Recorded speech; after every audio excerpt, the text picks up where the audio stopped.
Bună ziua și bine v-am regăsit la un nou videoclip al meu. Astăzi o să vorbim despre misterioasa monedă de 2 euro, Grecia 2002, cu inițiala S. De ani de zile caut această monedă, am avut-o de mai multe ori. M-am uitat după ea pe diferite site-uri, pe numismatic, pe tot ce înseamnă catalog de monede. Plus am găsit-o și cu prețuri foarte mari de vânzare, ceea ce îmi pune semne de întrebare și am căutat să găsesc ceva care să într-adevăr să justifice valoarea foarte mare pe care anumiți vânzători o cer pentru această monedă. Eu nu văd nimic diferit sau o eroare foarte mare sau o mică eroare, sau să ne uităm aici undeva, să găsim ceva care să chiar să merite sumele de bani pe care respectivele persoane cer pentru această monedă. Nu am găsit. Am mai avut, am spus, am mai avut multe monede din acestea, dar nu găsesc.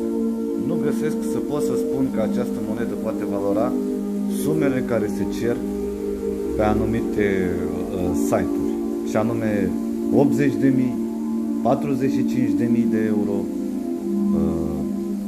25.000 de euro, 5.000 de euro, 6.000 de euro. Aberație totală. Această monedă, dacă cineva o găsește cu o eroare sau să spunem că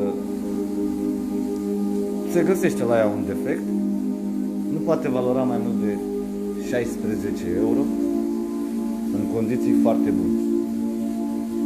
Litera S pe aici nu poate prezenta niciun avantaj cum că această monedă are într-adevăr valoarea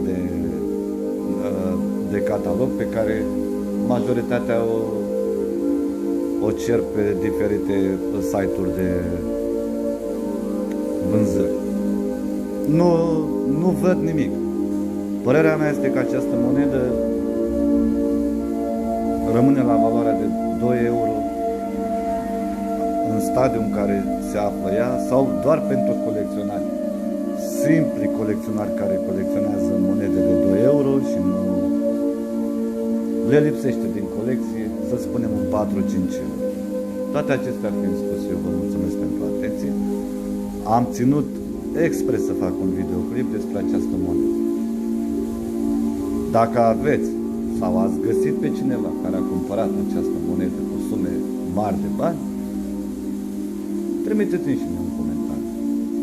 Vă mulțumesc pentru